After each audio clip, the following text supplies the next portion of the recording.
Assalamualaikum dan salam sejahtera. Hai Dr. Icha, how are you today? So kawan-kawan apa khabar? So ni first experience lah kita present time-time PKP ni. So untuk grup kita orang akan present counselling kelompok, kaunseling kerjaya kelompok untuk golongan OKU. First of all saya kenalkan dulu lah team member saya. Rasanya boleh kenal first kali team member saya, Luke. Say hi Luke. Hai Dr. Nafisa. Okay, and then Farid. Say hi Farid. Hai Dr. and kawan-kawan. Okay. Last and not least Masrul lah. Hai semua. Hai Doktor. Alright, okay. So untuk kali ni grup kami akan presentkan mengenai kaunseling kerjaya dan kita pilih untuk menjalankan kaunseling kelompok bagi kumpulan sasaran kita iaitu golongan OKU. Okay, so kalau kita tengok situasi semasa sekarang ni, peluang untuk OKU menempatkan diri dalam alam pekerjaan sebenarnya masih lagi di bawah underrated. Maksudnya belum sampai even 1% sekalipun. Okey, dan kalau kita tengok sebenarnya kalau pesalah dan banduan kita boleh beri peluang kedua, jadi kenapa tidak kita beri peluang kedua atau peluang terbaik, peluang pertama kepada golongan OKU ni untuk tempatkan diri mereka di alam pekerjaan. So menurut WHO, definisi OKU ni panjang, jadi saya ringkaskan. OKU ni adalah golongan mereka yang mempunyai kekurangan, bukan saja kekurangan fizikal, tapi ada di antara mereka yang mempunyai sedikit kekurangan dari segi mental macam autism, ADHD, dyslexia. Okey, kalau yang fizikal tu kita nampak lah buta pendengaran, itu penglihatan dan pendengaran, yang cacat anggota, okey, and so on lah. Kenapa dekat Malaysia ni masih lagi kurangnya peluang bagi golongan AKU adalah yang pertamanya sebab kerana ketakutan ataupun stigma di pihak majikan tu sendiri. Okey, sebab kebanyakan majikan beranggapan kalau diorang ambil golongan OKU ni, diorang kena keluarkan lebih modal, especially dari segi insurans, potongan insurans untuk staf diorang lah. And then itu yang pertama. Yang kedua, dia nak kena keluar modal untuk menyediakan fasiliti yang cukup untuk golongan AKU. Itu antara halangan-halangan di pihak majikan lah. Sementara di pihak kumpulan sasaran iaitu golongan OKU pula, perasaan rendah diri dan juga kadang-kadang ada certain of them yang oversensitive pun antara sebab-sebab kenapa mereka sukar nak meletakkan diri di alam pekerjaan. So yang ni yang kita nak tengok balik lah. Kita tengok daripada persepsi sudut kaunseling. So peranan kaunselor dalam menjalankan kaunseling kerjaya terhadap golongan OKU ni ada 6. Okey, yang pertamanya kita nak bantu klien untuk rasionalkan semula pemikiran mereka. Yang keduanya untuk golongan OKU ni kita lebih prefer menjalankan kaunseling kelompok sebab kita nak ada bond moral support di antara mereka. Yang ketiga, sebagai kaunselor juga kita boleh bantu dengan menjalankan bimbingan kerjaya dan vocational. Yang keempat, kita menyediakan program pendidikan kerjaya. Yang kelima, kita menjalankan aktiviti kaunseling bersama dengan ahli keluarga mereka juga supaya mereka dapat lebih lagi support dan pemahaman. Dan yang keenam terakhir, kita menjalin kerjasama dengan badan bukan kerajaan. Maksudnya dengan badan kerajaan kita dah memang ada lah, tapi kita nak jalinkan lebih lagi dengan NGO-NGO kat luar sana. Alright. Betul, seperti kata AC tu, maknanya kita hari ni kita nak buat satu proposal berkenaan dengan kaunseling kerjaya kelompok melibatkan golongan kurang upaya. Sebab kalau kita tengok situasi semasa sekarang ini, mereka yang mendapatkan ataupun yang berada dalam bidang pekerjaan masih kurang, hanya 1% saja. So, menurut The Start Online lah pada tahun 2017, kita betul-betul nak fokuskan kepada golongan OKU ni yang sememangnya mereka ni patut diberi peluang kedua. Patut diberi peluang kedua untuk kita treat mereka seperti mana orang normal juga. Sebab kata isi tadi, mereka ni oversensitif. Jadi dengan adanya kita kerja ni, kita nak memastikan yang benda yang mereka ni disantuni dengan betul-betul secara halus supaya matlamat kita tercapai. InsyaAllah. Okay. Menurut kajian-kajian yang lepas, belum ada lagi satu teori yang khusus untuk kita laksanakan kepada golongan OKU ni lah, maksudnya dari segi kaunseling. Cuma kita boleh cuba adaptkan teori-teori yang ada untuk disesuaikan dengan keadaan diorang. Alright, betul apa yang dikatakan oleh AC tadi. Dan saya ingin menyentuhkan juga kebanyakan golongan OKU ni. Kalau kita sudah maklum bahawa kebanyakannya daripada diorang ni banyak kepada ciri-ciri ciri kepimpinan yang terpendam sebenarnya. Cuma dalam keadaan yang dialami oleh mereka ni, jadi mereka rasa macam kurang berkeyakinan sebenarnya. Okey, untuk pengetahuan doktor dan kawan-kawan, kenapa grup kami juga memilih golongan OKU ni untuk menjadi topik pembentangan kumpulan kami, kerana kita tengok kita lihat pada masa sekarang golongan OKU ni sering dianaktirikan, okey, terutamanya dalam bidang pekerjaan. Sebab apa? Sebabnya kebanyakan majikan ataupun syarikat menginginkan seseorang individu yang sihat tubuh badan, biasanya yang sempurna fizikal, sehingga tak nampak golongan OKU ni juga merupakan golongan yang kreatif yang mampu menyumbangkan produktiviti kepada syarikat dan organisasi.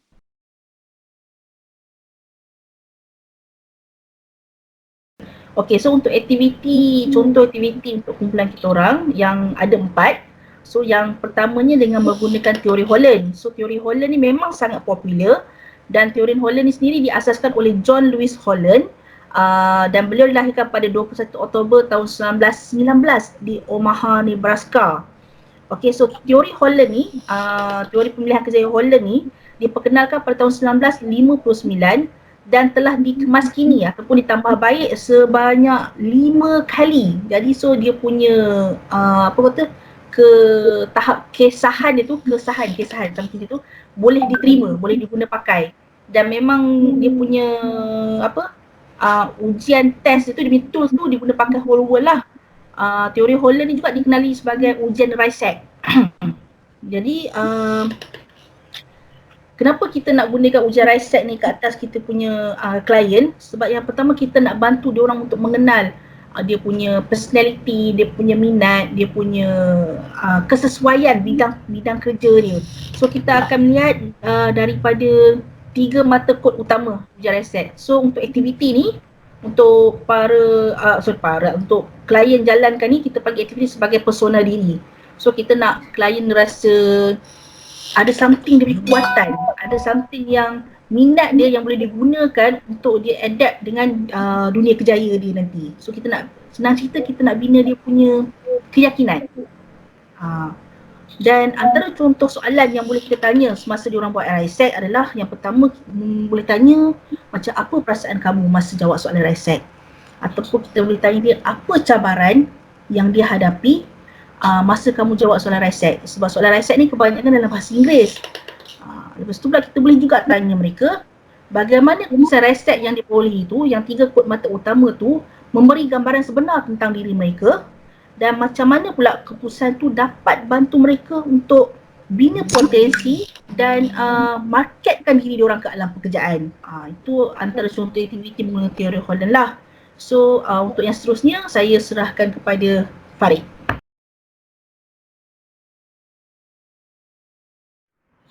Alright, untuk aktiviti yang seterusnya yang saya katakan tadi adalah saya menyentuh kepada teori Bandura. Okey, iaitu aktiviti tersebut yang dinamakan Spirit Notes. Teori tentu pada teori Bandura. Okey, teori Bandura ni diasaskan oleh Albert Bandura pada tahun 1986. Okey, ianya menggabungkan kepada 3 konsep utama, iaitu efikasikan diri, jangkaan hasil dan matlamat diri. Apa yang boleh saya sentuhkan pada efikasikan diri? Okey, ianya menyumbang kepada efikasikan diri ialah pengalaman bertindak pencapaian orang lain, wujudkan lisan dan tindakan balas fisiologi. Okey, yang keduanya jangkaan hasil, iaitu meliputi imajinasi kesan daripada peristiwa yang didudukkan dalam tingkah laku. Okey, mungkin OKU ni apa dia kata aku tak mampu nak buat. Jadi dia kata dia tak mampu, padahal benda tu boleh dilakukan. Okey, dia sendiri masa saya cakap tadi, ciri kepimpinan yang dia orang ada. Okey, yang ketiganya matlamat diri. So dalam golongan OKU ni, dia ada, masing-masing semua ada matlamat diri, sama ada kita yang secara normal ataupun dia orang yang sebagai golongan OKU. Okey, terdapat dalam teori Bandura ni, sebelum saya pergi kepada spirit note, dia dapat ada 3 model tak silap saya. Okey, model minat, model pilihan dan model prestasi. Okey, ketiga-tiga ni dia menentukan matlamat, kerjayanya dan mengukuhkan tindakannya yang berkaitan. Itu dalam model minat. Dalam model pilihan pula, kalau kita tengok dia ada 4, jadi saya tentu persatu, iaitu maklum balas ke atas faktor pengaruh kontekstual dan sebagainya akan menghasilkan suasana berkompromi tentang haluan kerjaya. Okey, manakala model prestasi pula mendapatkan penilaian ke atas ekspektasi matlamat yang mungkin mempengaruhi suasana keyakinan diri klien, iaitu golongan OKU tersebut, sama ada menjadi terlalu yakin atau merasa rendah diri. Kita nak bangkitkan keyakinan diri. Okey, kita sentuh kepada aktiviti spirit note. Okey, dalam aktiviti ni, peranan ataupun objektif membantu peserta melihat kekuatan yang terdapat dalam diri.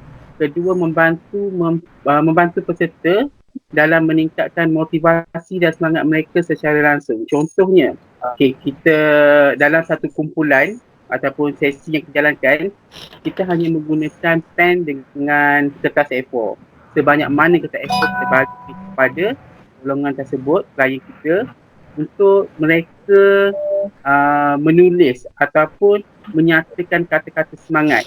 Apa yang mendorong mereka untuk memilih kata-kata tersebut? Okey, apa signifikannya kata-kata semangat tersebut kepada diri mereka, kepada rakan dia. Contohnya, saya golongan OKU dengan AC, and then saya akan tulis apa kata-kata semangat untuk membangkit keyakinan AC. Atau mungkin AC satu hari jadi pengarah syarikat, kita tak tahu, kita tahu apa rezeki golongan OKU ni. Okay? Betul. Yang kedua, semasa kita menerima sampul surat tu ataupun A4 sama ada kita lipat ke masa kita buat aktiviti tu, apa yang dia rasakan dengan kata-kata semangat tersebut. Sama ada dia memperbaikkan, aku ada keyakinan, kenapa aku orang boleh, aku tak boleh. Sedangkan diorang ni lebih kreatif daripada golongan-golongan normal macam kita ni. Okey. Dalam aktiviti ini, ianya mempengaruhi tingkah laku klien selepas menjalankan sesi dalam mencapai kejayaan dunia pekerjaan klien. Dan dalam aktiviti ini juga, ianya meningkatkan keyakinan diri dan perubahan tingkah laku yang klien mahu lakukan. Mana aktiviti ini dapat, saya rasa bukannya boleh kita terapkan dalam golongan OKU, tapi dalam golongan normal macam kita pun perlu juga diterapkan juga, tapi kita lebih fokuskan kepada golongan OKU tersebut sebab mereka ni adalah golongan yang paling istimewa dalam masyarakat kita. Okey. So betul apa yang Aik cakap tadi tu, tapi yang menarik perhatian saya lagi sikit mengenai aktiviti spirit notes ni ialah kadang-kadang golongan OKU ni, untuk mereka menerima kata-kata semangat atau motivasi daripada kita yang cukup sifat ni, dia orang rasa tak cukup power, tak cukup sebab dia orang merasakan kita ni tak faham, tak berada dalam kasut dia. Jadi bila sesama dia orang saling bertukar kata-kata motivasi, kata-kata semangat, itu akan lebih, orang kata apa, bagi impact pada mereka. So aktiviti spirit ni antara salah satu aktiviti yang saya kira agak menarik dan sesuai untuk dilaksanakan. Kita dah dengar tadi aktiviti yang pertama melibatkan, dan juga aktiviti kedua melibatkan 2 teori lah dalam kaunseling kerjaya ni. So sekarang ni saya nak masuk ke model Gerard Egan. Dia bukan teori, tapi dia dihasilkan daripada teori juga sebenarnya, yang tujuan tak lain tak bukan untuk membantulah golongan-golongan OKU ni. Buat pengetahuan doktor dan juga rakan-rakan yang lain, Gerard Egan ni ialah seorang seorang profesor dalam bidang pengajian psikologi dan organisasi Universiti Loyola Chicago. Tapi kita letak dulu seketika latar belakangnya, cuma kita nak fokuskan kepada golongan OKU ni.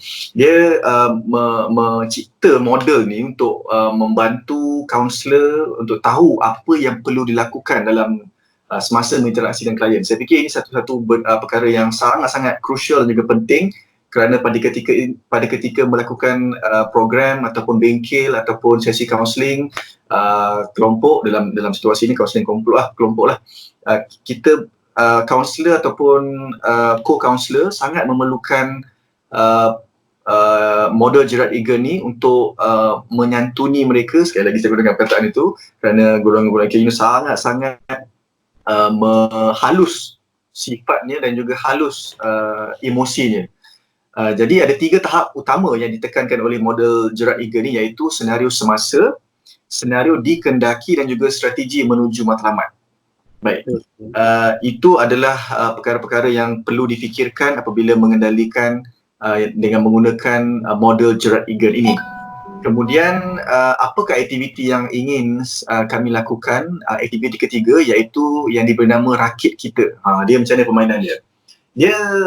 Saya tengok apabila kita buat sesi kaunseling kelompok, dia perlu juga melibatkan something yang fun, tetapi bukan setakat fun, dia memerlukan ada pengisian di sana, ada pengisian di samping fun yang ada. Cuma kalau dari segi patusannya mungkin fun dalam 40%, 60% lagi adalah melibatkan sesuatu yang boleh dibawa pulang oleh golongan OKU, sebab kita memfokuskan kepada kerjaya mereka. Jadi untuk kaunseling ni kita nak bawa mereka ini bersama-sama untuk bermain satu permainan yang bernama rakit kita. Okey, masa yang diperlukan tak lama, selama 45 minit saja. Apa yang diperlukan adalah surat khabar dan juga cara permainan ni macam mana? Okay. Yang pertama sekali, kena asingkan lelaki dan perempuan. Sudah pastilah kita sebagai agama Islam kan.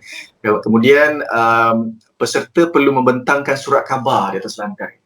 Kalau contoh kita nak ambil kaunseling kelompok ni seramai 5 orang. So kita nak bentangkan surat khabar di dalam sesi tersebut. Surat khabar tu besar lah, dia melibatkan, bila OKU ni dia melibatkan mereka yang berkursi roda, mereka yang bertongkat, dan memerlukan space yang sangat luas untuk bermain permainan ini. Okay, kemudian mereka semua dikendaki memijak di atas surat khabar itu.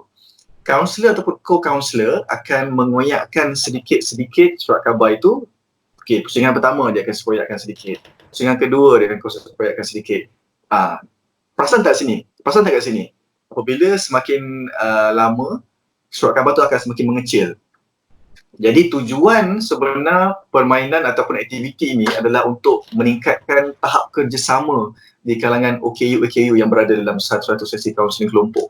Jadi pusingan keempat dan seterusnya sampailah ke pusingan ke-10, dapat diperhatikan bahawa kita dapat buat andaian bahawa kertas surat khabar tu akan menjadi kecil, sementara mereka yang berada di atas kertas surat khabar tu ramai. Jadi macam mana mereka nak berpaut antara satu sama lain, buatlah macam mana pun, janji jangan terkeluar daripada surat khabar itu. Itu yang membolehkan falsafah di sebalik aktiviti ni adalah untuk melihat sejauh mana mereka bekerjasama antara satu sama lain. Contoh, mereka yang sebab OKU physically ada yang melibatkan berkursi roda, bertongkat dan juga bantuan-bantuan lain yang diperlukan. Jadi mereka akan berpaut dan juga bersama-sama untuk tidak jatuh daripada surat khabar tersebut. Kalau boleh saya cadangkan dalam aktiviti rakit kita ni ataupun dalam sesi kaunseling kelompok ni, mungkin boleh masukkan juga seorang dua daripada orang normal yang melibatkan ahli keluarga ataupun majikan mereka. Sebab tu tadi pada awal tadi bila AC terangkan berkenaan dengan dia punya cara-cara untuk melakukan program ini, perlu dilibatkan mereka ini sebab kita tak nak mereka ni terpinggir daripada dunia sebenar. Jadi dengan adanya keterlibatan OKU, majikan dan juga ahli keluarga, kita dapat tolong mereka, bantu mereka untuk saling bantu-membantu antara satu sama lain. Okey, baik. apa antara soalan-soalan yang boleh kita utarakan, kita ajukan kepada kaunseling kelompok kita ni, kepada golongan OKU ni? Yang pertama, siapakah yang sebenarnya menjadi mastermind dalam latihan yang kita lakukan ini? Yang kedua, adakah ahli kumpulan yang mementingkan kerjasama dan dapat tengok tak macam mana mereka saling sesama ahli kumpulan ini untuk menyelamatkan semua ahli di dalam rakit tersebut. Dan yang ketiga, soalan ketiga, apakah cara terbaik untuk menyampaikan arahan kepada ahli-ahli kumpulan? Jadi perkara ini sangat-sangat penting kalau kita kaitkan dengan kehidupan kita pun memang sangat penting apabila kita melakukan aktiviti rakit kita ni. Dan kita kaitkan juga dengan Egan Skill Helper Model ni, yang mana ada tiga senario ataupun tiga perkara yang ditekankan oleh Egan Skill Helper Model, iaitu current scenario yang pertama, yang kedua preferred scenario, dan ketiga strategi. Macam mana untuk kita getting there, macam mana kita nak mendapatkan suatu perkara itu. Jadi saya nampak di sini aktiviti rakit ini sangat membantu dan sangat berkait rapat dengan Egan Skill Helper Model yang boleh kita aplikasikan dalam counselling kelompok kita.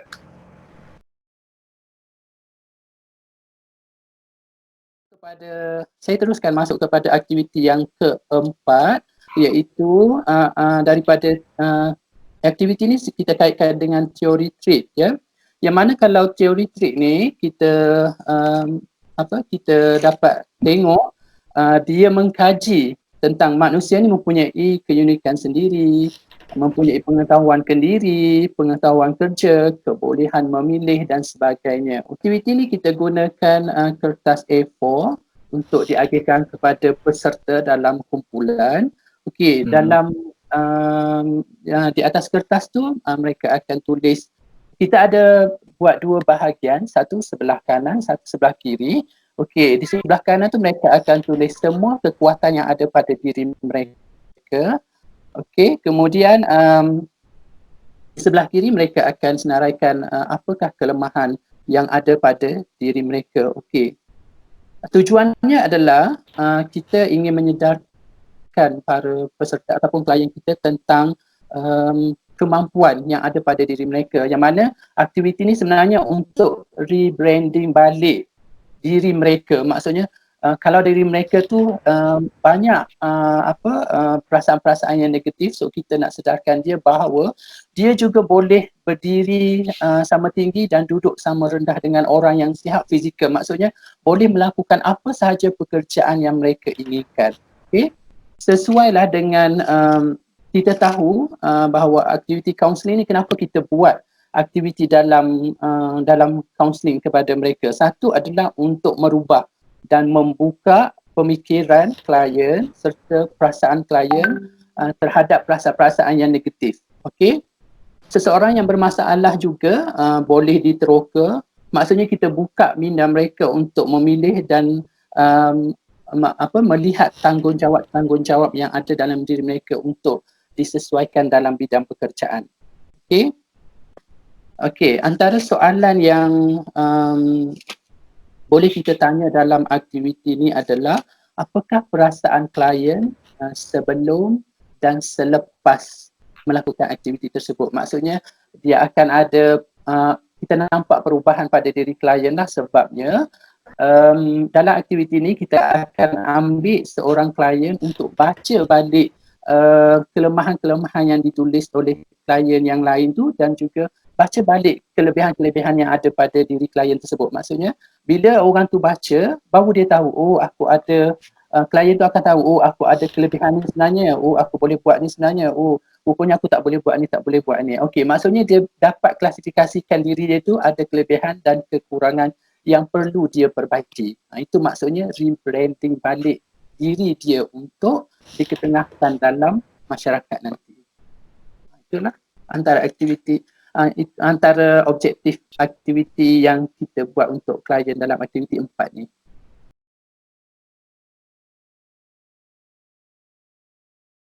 Okay, so diharap dengan pembentangan kumpulan kami ni, diharap ada dapat sesuatu untuk kita sumbangkan kepada golongan OKU untuk diorang juga dapat sama-sama nak memajukan diri dalam pekerjaan. Sebab sayang sebab golongan OKU ni juga adalah antara aset negara yang perlu kita polish sebenarnya.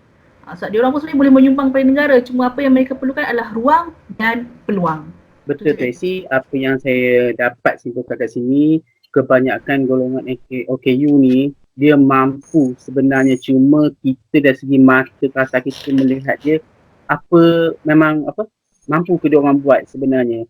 Okey, aktiviti apa yang saya nak katakan, aktiviti yang kami sediakan ni dapat juga diguna pakai oleh kawan-kawan ataupun doktor HR sendiri di UM untuk kita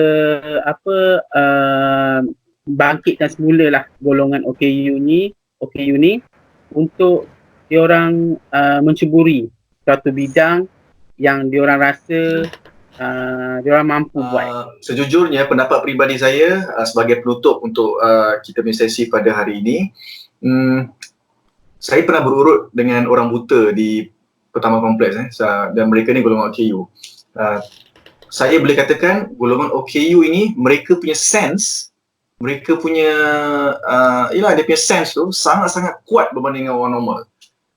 Orang buta yang buruk tu, dia punya tekan tu memang kena dengan dia punya urat. Dan apabila kita berborak dengan dia orang ni memang lain sangat. Sebab mereka ni saya percaya diberi kekurangan oleh Allah SWT dari satu sudut, tapi kelebihan mereka kita kena explore dan gali segali-galinya. Okey, saya berharap golongan OKU ni dapat diberi perhatian. Satu, dapat diberi peluang untuk mereka menunjukkan bakat mereka, untuk mereka menyumbang kepada masyarakat dan negara. Sebab apa? Sebab kita dapat lihat banyak golongan-golongan OKU ni yang berjaya, yang boleh membuka mata masyarakat dengan menyumbang pelbagai khidmat kepada masyarakat. Contohnya, saya ambil contoh selebriti terkenal Ras Adi Barakzi. Dia adalah seorang yang sangat berdikari, sangat mempunyai semangat juang yang tinggi sehingga dia boleh bekerja balik di dalam bidang yang dia minati, iaitu bidang penyiaran, sehingga membuka mata masyarakat Malaysia kerana dia mampu melakukan apa yang dia inginkan dalam hidup dia. Itu saja. Itu yang saya bangga. Satu lagi, bila Mas Rul sebut pasal Ras Adi Barakzi, saya teringat seorang lagi arkitek buta, nama dia Datuk Mah Hassan. Bayangkan seorang arkitek buta. Saya tak boleh nak brain macam mana seorang arkitek tetapi buta yang boleh menyumbang kepada masyarakat. Jadi itu antara contoh individu yang spesial, yang banyak bakti dan khidmat untuk masyarakat kita lah dalam golongan OKU. Okey, itu saja daripada kami. Sekian, terima kasih. Assalamualaikum warahmatullahi wabarakatuh. Okey. Hashtag stay at home. Bye-bye semua. Bye.